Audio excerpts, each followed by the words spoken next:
আসসালামাইকুম। আপনারা কেমন আছেন সবাই? আশা করি সবাই অনেক ভালো আছেন। আমিও আলহামদুলিল্লাহ অনেক ভালো আছি। তো আজকে আপনাদের দেখাবো আমার বারান্দার ফুল গাছ। আমার বারান্দায় মোটামুটি অনেক ফুল গাছই আছে। তো প্রথমেই আমি যাচ্ছি নয়নতারা।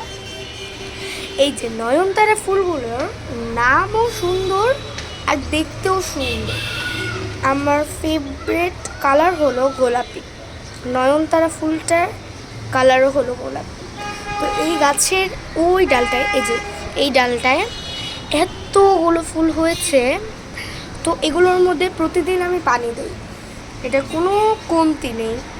তো আপনাদের আমি সন্ধ্যা মালতী গাছও দেখাবো, চলেন। এই যে সন্ধ্যা মালতী গাছ, এগুলো মানে সন্ধ্যায় হয়, নাম সন্ধ্যা মালতী। তো এই যে দেখেন এগুলো ফুটছে, এই পাশেও আছে কটা। তো আমাদের এখানে আরেকটা গাছ আছে, ফুল গাছ। এই যে আপনাদেরকে দেখাই, এটা লাল কালার, এটা সুন্দর, এটার নামটা ঠিক জানি না আমি। তো আপনাদের কেমন লাগলো আমার ফুল গাছগুলো দেখে? আজকের মতো ভিডিওটা এখানেই অফ করছি।